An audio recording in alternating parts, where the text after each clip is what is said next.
गूंगा कुत्ता और चतुर बकरी। एक बार एक कुत्ता था। वह एक शक्तिशाली जानवर होने के कारण अपने गांव का राजा था। वह एक दिन में कई जानवरों से लड़ करके खा जाता था। गांव के अन्य सभी जानवर उससे डरते थे।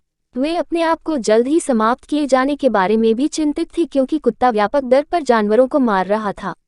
वे सभी एक साथ मिल जाते हैं और कुत्ता से जानवरों का शिकार बंद करने की गुहार लगाने की योजना बनाते हैं और वे खुद उसे रोजाना एक जानवर उपलब्ध कराएंगे। उन्होंने हिम्मत जुटाकर कुत्ते के पास जाकर अपना विचार उसके सामने रखा। कुत्ता उस विचार के लिए सहमत हो गया। वे प्रतिदिन एक जानवर को उसके भोजन के लिए कुत्ता के पास भेजने लगे। एक दिन कुत्ता के खाने की बारी बकरी की थी, लेकिन वह बकरी बहुत चालाक थी और वह कुत्ते का भोजन नहीं बनना चाहती थी। वह बहुत धीरे धीरे कुत्ता की ओर चल पड़ी। वह भी अपने तरीके से सो गया और इस तरह बकरी कुत्ते के पास तक पहुंचने में शाम हो गई।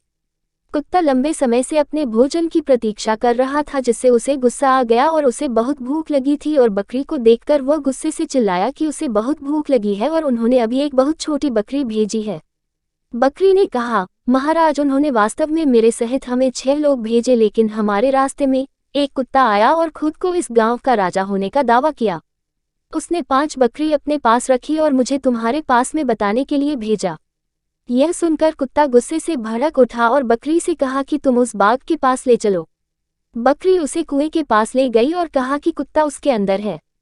कुत्ता ने कुएं में देखा और उसने अपनी परछाई को दूसरा कुत्ता समझा और उस पर गरज कर कुएं में अपना दूसरा रूप देखा जैसे भौंकता था। उसने सोचा कि कुत्ता उस पर वापस वैसे ही भौंक रहा है और उसे लड़ाई के लिए आमंत्रित कर रहा है और इस तरह वह कुएं में कूद गया, डूब गया और मर गया। इस तरह बकरी ने खुद को और अन्य सभी जानवरों को कुत्ते से मारे जाने से बचाया।